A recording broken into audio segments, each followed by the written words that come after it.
আসসালামু আলাইকুম। আমি কাজী রাহিমউদ্দিন, প্রভাষক, পদার্থবিজ্ঞান, চিনাই বঙ্গবন্ধু শেখ মুজিব অনার্স কলেজ। প্রিয় শিক্ষার্থীরা, কেমন আছো তোমরা? নিশ্চয়ই ভালো। বিগত আমরা 2টা ক্লাস অনলাইনে দিয়েছি। আমার ক্লাসগুলো ছিল ফিজিক্স সেকেন্ড পেপারের উপরে। প্রথম ক্লাস ছিল তাপগতিবিদ্যার লেসন 1 এবং দ্বিতীয় ক্লাস লেসন 2 ছিল। আজকে আমরা অনলাইন ক্লাস 3 সেটা আলোচনা করব। তো অনলাইন ক্লাস 3তে আমরা খুবই ইন্টারেস্টিং এবং মজাদার 4টা টপিক আমরা আলোচনা করব। প্রিয় শিক্ষার্থীরা, তোমরা খুবই মনোযোগ সহকারে এই 4টা টপিক মেমোরাইজ করবা। আসো আমরা এখন আলোচনা করি।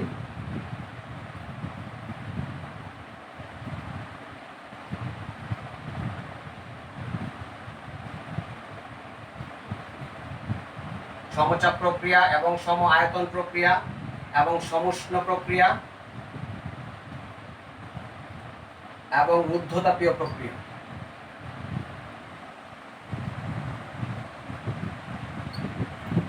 এই 4টা টপিক খুবই ভালো করে তোমাদেরকে পড়তে হবে। সৃজনশীলের জন্য 4টা টপিক খুবই খুবই গুরুত্বপূর্ণ। এই 4টা টপিক থেকে সবচেয়ে বেশি গুরুত্বপূর্ণ হচ্ছে সমুষ্ণ প্রক্রিয়া এবং ঊর্ধ্বতাপীয় প্রক্রিয়া। তারপরও আমাদেরকে সমচাপ প্রক্রিয়া এবং সমায়তন প্রক্রিয়া সম্পর্কে ধারণা থাকতে হবে। প্রথমে আমরা শিখব সমচাপ প্রক্রিয়া। যে তাপগতীয় প্রক্রিয়ায় সিস্টেমের চাপের কোনো পরিবর্তন হয় না, এর মানে চাপ স্থির। যে তাপগতীয় প্রক্রিয়ায় সিস্টেমের চাপের কোনো পরিবর্তন হয় না, ওই ধরনের প্রক্রিয়াকে বলা হবে সমচাপ প্রক্রিয়া। ধরা যাক ঘর্ষণহীন পিস্টনযুক্ত একটি সিলিন্ডারে কিছু গ্যাস আবদ্ধ আছে।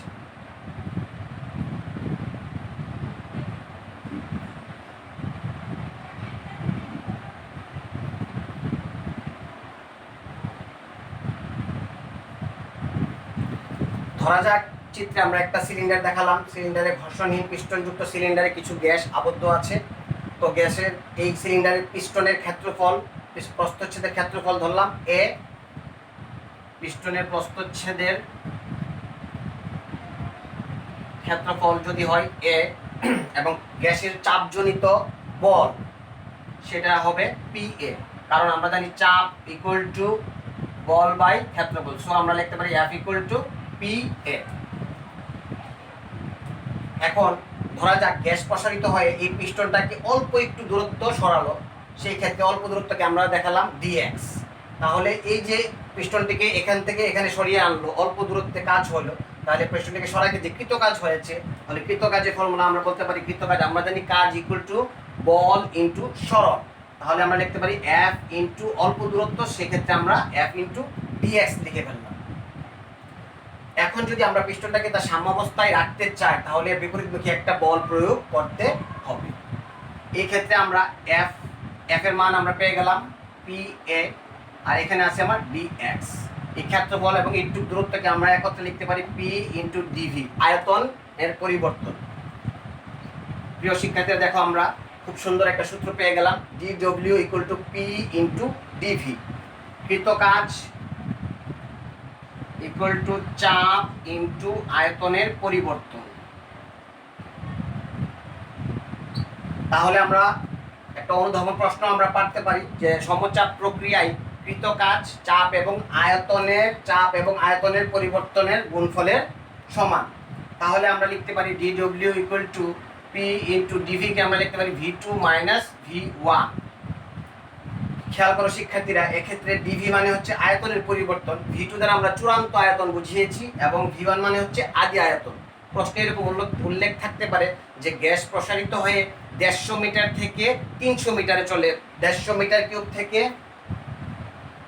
300 মিটার কিউবে চলে গেল বা 400 মিটার কিউবে চলে গেল প্রসারিত হয়ে। তাহলে এক্ষেত্রে 150 মিটার কিউব হবে ভি1 এবং 400 মিটার কিউব হবে ভি2।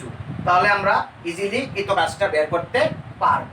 আবার এই ফর্মুলা থেকে আমরা আয়তনের পরিবর্তন বের করতে পারবো। খেয়াল করো, এই সূত্র দিয়ে আমরা আয়তনের পরিবর্তন ডিভি ইকুয়াল টু ডিডব্লিউ বাই পি। তাহলে আমরা সমচাপ প্রক্রিয়া বুঝতে পারলাম। এবং খেয়াল রাখতে হবে সমচাপ প্রক্রিয়া লেখচিত্রটা হবে এক্স অক্ষ, ওয়াই অক্ষ এবং এই মূল বিন্দু। তাহলে এদিকে যদি আমরা পিভি লেখচিত্র দিই, সেই ক্ষেত্রে সমচাপ প্রক্রিয়ায় লেখচিত্র হবে এক্স অক্ষের সমান্তরাল একটি সরল রেখা। সমচাপ প্রক্রিয়ার লেখচিত্র হবে এক্স অক্ষের সমান্তরাল একটি সরল রেখা। Okay fine.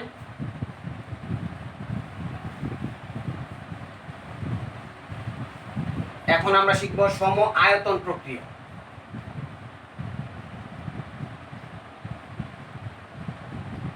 কেউ কেউ বলে ধ্রুব আয়তন প্রক্রিয়া। খেয়াল করো, সমচাপ বা ধ্রুবচাপ প্রক্রিয়াতে কে স্থির ছিল? চাপ স্থির ছিল। আর এই ক্ষেত্রে আয়তন স্থির থাকবে। স্থির বা ধ্রুবক আমরা যাই বলি না কেন, তাহলে যে তাপগতীয় প্রক্রিয়ায় সিস্টেমে আয়তন স্থির থাকে, আয়তনের কোনো পরিবর্তন হয় না, ওই প্রক্রিয়াটাকে বলা হবে সম আয়তন প্রক্রিয়া। তাহলে আমরা সমায়তন প্রক্রিয়ায় আমরা বলতে পারি ডিভি ইকুয়াল টু 0। সমায়তন প্রক্রিয়া যেহেতু আয়তনের কোনো পরিবর্তন হয় না, সো আমরা লিখতে পারি ডিভি ইকুয়াল টু 0। যদি কোনো একটা সিস্টেমে আমরা তাপ দিই, সেই ক্ষেত্রে তাপমাত্রা এবং চাপের পরিবর্তন হয়, কিন্তু আয়তনের কোনো পরিবর্তন হয় না। আর এই জন্যই এই প্রক্রিয়াটাকে বলা হবে সম আয়তন প্রক্রিয়া। তাহলে আমরা যদি কৃতকাজ বের করতে চাই, তাহলে ডিডব্লিউ equal to P into dV. এই সূত্রটা আমরা একটু আগে পেয়ে গেছিলাম। ডিডব্লিউ সমান পি ইন্টু ডিভি। যেহেতু আয়তনের কোনো পরিবর্তন হয় না, সো আমরা লিখতে পারি পি ইন্টু 0 ইকুয়াল টু কি আসতেছে? DW equal two 0। খেয়াল করে দেখো শিক্ষার্থীরা, এই ক্ষেত্রে আমরা কৃতকাজ 0। তাহলে আমরা খুবই ইম্পর্টেন্ট একটা অনুধাবন প্রশ্ন এখান থেকে পেয়ে গেলাম যে সম আয়তন প্রক্রিয়ায় কৃতকাজ 0। সম আয়তন প্রক্রিয়ায়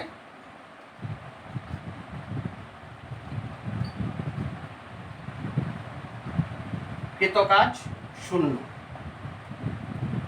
সমচাপ প্রক্রিয়ায় কৃতকাজ ছিল চাপ ইন্টু আয়তনের পরিবর্তন, আর সমায়তন প্রক্রিয়ায় কৃতকাজ হবে 0।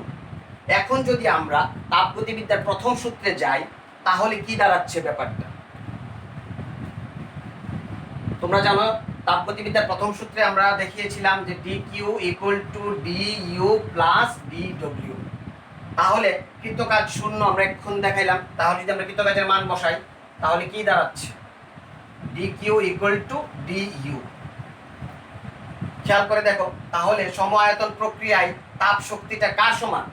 অন্তঃস্থ শক্তির পরিবর্তনের সমান। অথবা আমরা বলতে পারি যে সমায়তন প্রক্রিয়ায় অন্তঃস্থ শক্তি বৃদ্ধিটা তাপ শক্তিটা অন্তঃস্থ শক্তির বৃদ্ধির কাজেই ব্যবহৃত হয়।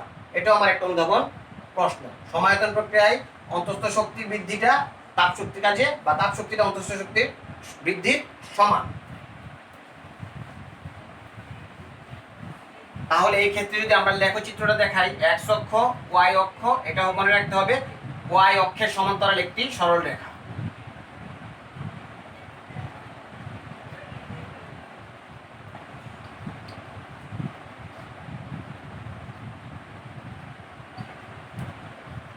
প্রিয় শিক্ষার্থীরা, আমরা সমচাপ প্রক্রিয়া লেখচিত্রটা ছিল এক্স অক্ষের সমান্তরাল সরল রেখা, এবং সমায়তন প্রক্রিয়া লেখচিত্রটা হবে ওয়াই অক্ষের সমান্তরাল একটি সরল রেখা।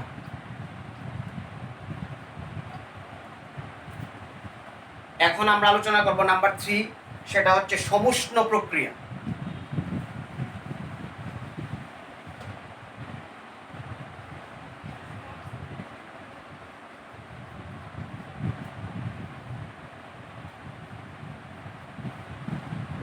খুবই ইন্টারেস্টিং। সমচাপ প্রক্রিয়ায় স্থির ছিল চাপ, সম আয়তন প্রক্রিয়ায় স্থির ছিল আয়তন। সমচাপে ছিল পি স্থির, সম আয়তনে ভি স্থির, আর সমুষ্ণ প্রক্রিয়ায় পি স্থির। তাহলে যে তাপগতীয় প্রক্রিয়ায় সিস্টেমের তাপমাত্রার কোনো পরিবর্তন হয় না, তাপমাত্রাটা স্থির থাকে, ওই প্রক্রিয়াকে আমরা বলবো সমুষ্ণ প্রক্রিয়া। সমুষ্ণ প্রক্রিয়াটা ভালোভাবে বুঝতে হলে আমাদেরকে গ্যাসের সূত্র সম্পর্কে একটু ভালো ধারণা থাকতে হবে। গ্যাসের সূত্রে আমরা দুইজনের সূত্র আলোচনা করব, বয়েলের সূত্র এবং চার্লসের সূত্র আলোচনা করব। বয়েলের সূত্রটা বুঝতে পারলেই আমাদের সমুষ্ণ প্রক্রিয়াটা বুঝতে আরো অনেক ইজি হবে। বয়েলের সূত্রটা কি? গ্যাস সম্পর্কে বয়েলের সূত্রটা হচ্ছে V is proportional 1/P when T is constant. বিজ্ঞানী রবার্ট বয়েল বলেছেন যে তাপমাত্রাটা স্থির থাকলে কোনো নির্দিষ্ট ভরের গ্যাসের আয়তন এর চাপের ব্যস্তানুপাতিক।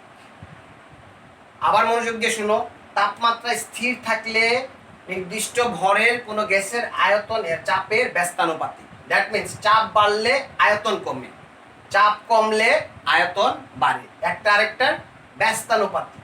তাহলে খেয়াল করো, বয়েলের সূত্রে কে স্থির ছিল? তাপমাত্রা স্থির। আর সমষ্ণ প্রক্রিয়া তাপমাত্রা স্থির, অতএব আমরা বলতে পারি যে সমষ্ণ প্রক্রিয়া বয়েলের সূত্র মেনে চলে।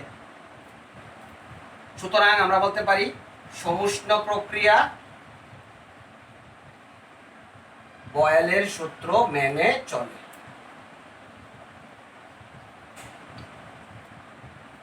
এবং আমাদেরকে আরো মনে রাখতে হবে, যদি কোনো প্রক্রিয়া ধীরে ধীরে সংগঠিত হয়, তোমাদের প্রশ্নে যদি কোনো প্রক্রিয়া উল্লেখ থাকে যে ধীরে ধীরে তাপ দেওয়া হয়, সেই ক্ষেত্রে অবশ্যই সমষ্ণ প্রক্রিয়া দিয়ে তোমাদেরকে ম্যাথগুলা করতে হবে। সো আমরা বয়েলের সূত্র থেকে আমরা লিখতে পারি V = K × 1/P। এখানে কে হচ্ছে একটা সমানুপাতিক ধ্রুবক। সো আমরা লিখতে পারি PV = K বা ধ্রুবক। এর মানে আমরা বলতে পারি যে P1 V1 = P2 V2। এই হচ্ছে আমাদের বয়েলের সূত্র। এই তাহলে সমষ্ণ প্রক্রিয়া বা কোনো প্রক্রিয়া যদি ধীরে ধীরে সংগঠিত হয়, তাহলে আমরা এই সূত্র ইউজ করে অঙ্ক করব। প্রিয় শিক্ষার্থীরা, এখানে P1 হচ্ছে আদি চাপ বা প্রাথমিক চাপ, P2 হচ্ছে চূড়ান্ত চাপ, V1 হচ্ছে আদি আয়তন, V2 হচ্ছে চূড়ান্ত আয়তন। খেয়াল করো, আমরা ইজিলি চূড়ান্ত চাপ এখান থেকে বের করে নিতে পারবো, V2 P1 V1। খেয়াল করো প্রিয় শিক্ষার্থীরা, এই ক্ষেত্রে যদি আমার P1 এর মান দেওয়া না থাকে পরীক্ষায়, যদি আমাদের প্রশ্নে উল্লেখ থাকে STP বা প্রমাণ তাপমাত্রা ও বায়ুমণ্ডলীয় চাপ, সেই ক্ষেত্রে আমরা P1 এর মান 1 ATM লিখতে পারবো, অ্যাটমসফিয়ার। ATM দিলে আমার রেজাল্ট আসবে ATM এ, অ্যাটমসফিয়ারে। আর ইচ্ছা করলে আমরা এটাকে প্যাসকেলও দিতে পারি। 1 ATM = আমরা লিখতে পারি 1.013 × 10⁵ প্যাসকেল। তাহলে আমার ম্যাথের রেজাল্টটা, আমার অঙ্কের রেজাল্টটা প্যাসকেলে আসবে, চাপের একক প্যাসকেলে। আর ATM থাকলে ATM এ আসবে। এখন MCQতে তোমরা দেখবা যে রেজাল্ট কি ATM এ দেওয়া না প্যাসকেলে দেওয়া, তাহলে তুমি ইজিলি কনভার্ট করতে পারবে। তাহলে আমরা দেখো কিভাবে আমরা এই মানটা পেলাম। আমরা জানি P = H ρg, পারদ স্তম্ভের চাপ ৭৬ সেন্টিমিটার স্বাভাবিক চাপ বা ৭৬০ মিলিমিটার, সেই ক্ষেত্রে আমরা 0.76 মিটার লিখতে পারি। এবং পারদের ঘনত্ব হচ্ছে ১৩৫৯৬ kg/cubic মিটার এবং অভিকর্ষ ত্বরণ হচ্ছে 9.8। এই তিনটা গুণ করলে আমরা 1.013 × 10⁵ প্যাসকেল পেয়ে যাব। তাহলে খেয়াল করো, আমাদের ফর্মুলা ছিল P1 V1 = P2 V2। তাহলে আমাকে বলতে পারে কোনো অঙ্কে যে সমষ্ণ প্রক্রিয়ায় আয়তন দ্বিগুণ করা হলো বা আয়তন অর্ধেক করা হলো, সেই ক্ষেত্রে আমরা V2 এর মান কি বসিয়ে দিব? যদি বলে যে দ্বিগুণ করা হলো তাহলে 2V1, যদি বলে অর্ধেক করা হলো V2 = কি হয়ে যাবে? V1/2। তাহলে ইজিলি আমরা ম্যাথটা করতে পারবো।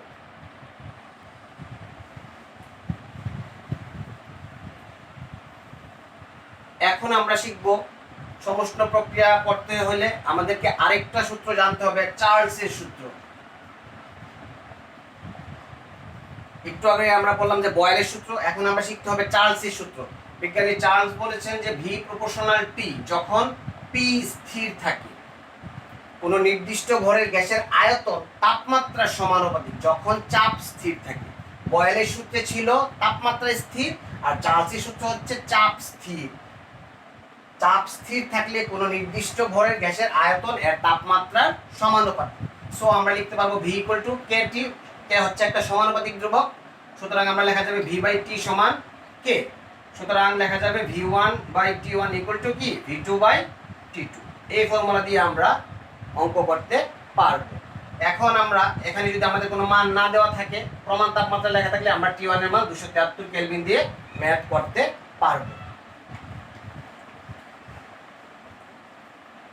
এখন আর প্রিয় শিক্ষার্থীরা আমরা যদি বয়েল এবং চার্লসের সূত্রকে কম্বাইন্ড করি সেই ক্ষেত্রে কি দাঁড়াবে?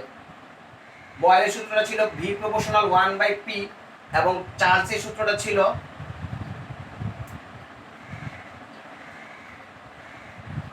ভি প্রপোর্শনাল টি। 1 নং এবং 2 নংকে যদি আমরা কম্বাইন করে দিই সেই ক্ষেত্রে আসবে ভি প্রপোর্শনাল টি/পি। সুতরাং আমরা লিখতে পারি V equal to k into T P. সুতরাং পিভি ইকুয়াল টু কেটি। সুতরাং আমরা লিখতে পারি PV equal to RT. K এর পরিবর্তে যদি আমরা আর ইউজ করি, এখানে আর হচ্ছে সর্বজনীন গ্যাস ধ্রুবক।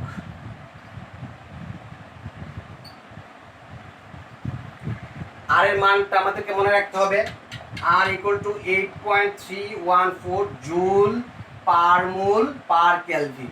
এখন আমাদের পরীক্ষায় যদি আসে যে এই পিভি সমান আরটি হচ্ছে আদর্শ গ্যাসের সমীকরণ, অথবা আমরা এটাকে বলতে পারি যে বয়েল ও চার্লসের সমন্বয় সূত্র,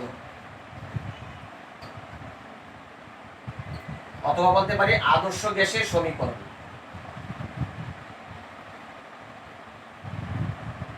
আদর্শ গ্যাস কি? যে সকল গ্যাস সকল তাপমাত্রা চাপে বয়েল এবং চার্লসের সূত্র যুগ্মভাবে মেনে চলে তাকে আমরা বলবো আদর্শ গ্যাস। এখন এটা হচ্ছে এক মোল গ্যাসের জন্য। এখন তো পরীক্ষায় 1 মোল গ্যাস নাও বলতে পারে, 2 মোল গ্যাস, 3 মোল গ্যাস, 4 মোল গ্যাস এরকম বলতে পারে। সেই ক্ষেত্রে আমরা এই আদর্শ গ্যাসের সমীকরণকে লিখতে পারবো PV equal two nRT. N হচ্ছে এখানে মূল সংখ্যা, এন মোল গ্যাসের জন্য। উদাহরণ হিসেবে আমরা বলতে পারি যদি পরীক্ষায় আসে যে 20 গ্রাম অক্সিজেন, 20 গ্রাম অক্সিজেন, সেই ক্ষেত্রে এন এর মানটা কি দাঁড়াবে? যদি আমাকে পরীক্ষা বলে দিত যে 2 মোল বা 3 মোল, তাহলে আমরা এন এর মান 2 বসাইতাম বা 3 বসাইতাম। 3 মোল বললে 4 মোল বললে 4 বসাইতাম। কিন্তু যদি আমাদেরকে এরকম বলে দেয় 20 গ্রাম অক্সিজেন, অথবা আমাকে বলে দিল 30 গ্রাম নাইট্রোজেন, সেই ক্ষেত্রে আমার কি করতে হবে? সেই ক্ষেত্রে আমাকে পিভি ইকুয়াল টু এন এর মান লিখতে হবে ছোট M small M by capital M into RT. এখন আমাকে জানতে হবে এখানে স্মল এমটা কি, ক্যাপিটাল এমটা কি। স্মল এমটা হচ্ছে প্রদত্ত যে ভরটা দেওয়া থাকবে 20 গ্রাম হলে আমরা এম এর মান 20, আর এম হচ্ছে আণবিক ভর। আমরা জানি অক্সিজেন 16 দুগুণে 32, সেই ক্ষেত্রে এম এর মান হবে 32। যদি আমরা নাইট্রোজেন বলতো, নাইট্রোজেনের ক্ষেত্রে এম এর মান হতো 14 দুগুণে 28। সো আমরা ইজিলি এখান থেকে এম বের করে নিতে পারবো, ছোট M by small M by capital M, 20/32। তাহলে আমরা ইজিলি ম্যাথটা করতে পারবো।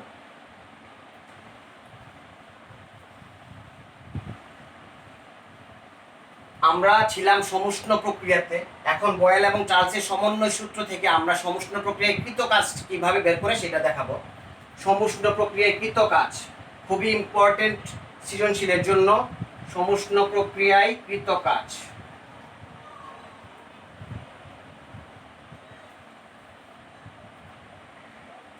আমরা জানি পিভি ইকুয়াল টু এনআরটি। সুতরাং আমরা পি ইকুয়াল টু কি লিখতে পারি? NRT by V. কৃত কাজের ফর্মুলা আমরা পেয়েছিলাম ডিডব্লিউ equal to P into dV. সুতরাং আমরা যদি ডব্লিউ বের করি কৃত কাজ, শুধু বের করি কৃত কাজ, সেই ক্ষেত্রে ডব্লিউ ইকুয়াল টু কি আসবে? NRT by V into dV. P এর মান আমরা বসিয়ে দিলাম। এখন যদি আমরা ইন্টিগ্রেশন করি v1 v2, সুতরাং আমরা w ইকুয়াল টু কি পাবো? nRT ইন্টিগ্রেশন v2 v1, আর এখানে থাকবে dv v। dv v এর ইন্টিগ্রেশন হচ্ছে ln v। সো আমরা লিখতে পারি w equal to nRT ln v। Upper limit হচ্ছে v2 আর লোয়ার লিমিট হচ্ছে v1।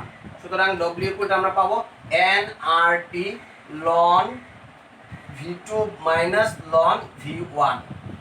সুতরাং আমরা লিখতে পারি w equal to nRT ln v2 by v1।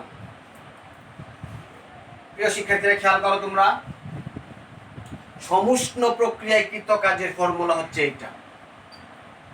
সমুষ্ণ প্রক্রিয়ায় কৃত কাজ চাইলে আমরা এই সূত্র ইউজ করে ম্যাথ করে ফেলবো। এন এর মান যদি না দেওয়া থাকে তাহলে আমরা বসাবো small M by capital M R T ln V two by V1.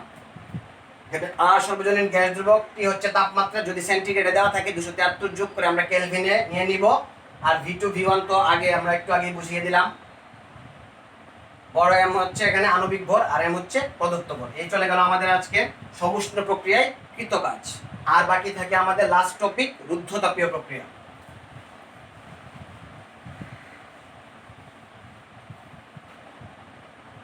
রুদ্ধতাপীয় প্রক্রিয়া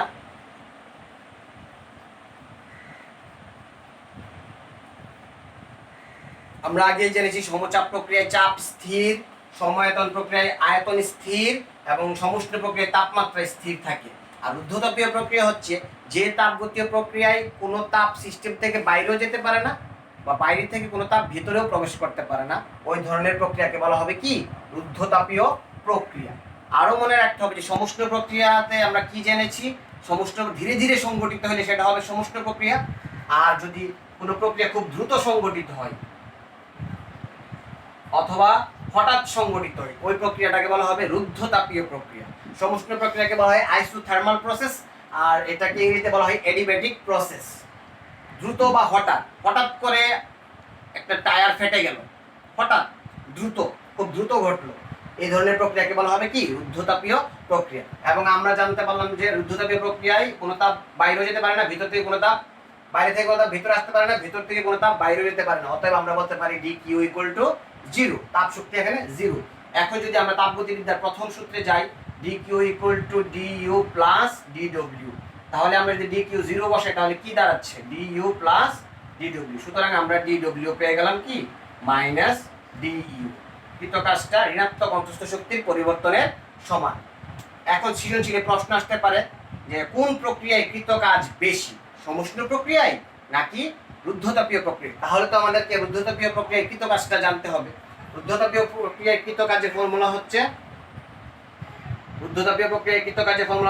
W equal to R by gamma minus 1 T1 minus T2। তাহলে একটু আগে আমরা সমুষ্ণ প্রক্রিয়ায় পেয়েছিলাম,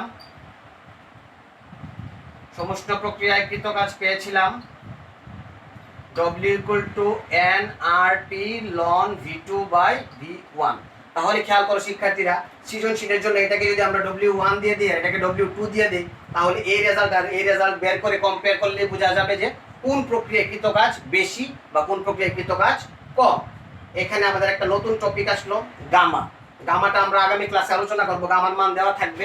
গামার 3টি মান আছে। এক পারমাণবিক গ্যাসের জন্য গামার মান 1.67, দ্বিপারমাণবিক গ্যাসের জন্য গামার মান 1.40 এবং বহু পারমাণবিক গ্যাসের জন্য গামার মান 1.33। আমার প্রশ্নে যেটা উল্লেখ থাকবে আমরা ওই মানটা এক্ষেত্রে বসিয়ে দেব। T1 আদি তাপমাত্রা এবং T2 হচ্ছে চূড়ান্ত তাপমাত্রা। তাহলে আমরা বলতে পারবো যে কোন প্রক্রিয়ায় কৃতকাজ কম বা বেশি। এক পারমাণবিক গ্যাস বলতে আমরা কি বুঝেছি? এক পারমাণবিক গ্যাস বলতে হিলিয়াম, আর্গন এরকম হলে এক পারমাণবিক গ্যাসের ক্ষেত্রে গামার মান দাঁড়াবে 1.67। দ্বিপারমাণবিক গ্যাস বলতে আমরা নাইট্রোজেন, অক্সিজেন এরকম বুঝতেছি, সেই ক্ষেত্রে গামার মান দাঁড়াবে 1.40। এবং বহু পারমাণবিক গ্যাস বা ত্রিপরমাণবিক গ্যাস বললে বা ত্রিপরমাণু গ্যাসের ক্ষেত্রে গামার মান দাঁড়াবে 1.33। উদাহরণ বলতে পারি কার্বন ডাই অক্সাইড, অ্যামোনিয়া, এগুলো হচ্ছে আমার ত্রিপারমাণবিক গ্যাস বা বহুপারমাণবিক গ্যাস। সেই ক্ষেত্রে আমরা গামার মান ইউজ করে এই ক্ষেত্রে কৃতকাজ বের করতে পারবো। এইভাবে আমরা আমাদের যথাযথ অনুশীলন করতে পারবো। ঠিক আছে শিক্ষার্থীরা, প্রিয় শিক্ষার্থীরা ভালো থাকো। এই আগামী ক্লাসে আমরা এই রিলেটেড অঙ্ক কষবো যাতে তোমাদের অনেক ভালো একটা রেজাল্ট আসে এবং বাড়িতে থেকে এই করোনার ক্রান্তি লগ্নে আল্লাহ পাক সবাইকে হেফাজত করুক। রমজানুল মুবারকের আবারও শুভেচ্ছা জানিয়ে আজকে এই পর্যন্তই বিদায় নিচ্ছি। কোনো প্রশ্ন থাকলে, তোমাদের সমস্যা থাকলে কমেন্ট বক্সে জানাবা, প্রশ্ন থাকলে দিবা অথবা আমার সাথে ফোনে যোগাযোগ করবা। অবশ্যই তোমাদের ভালো হবে। ভালো থাকো সবাই।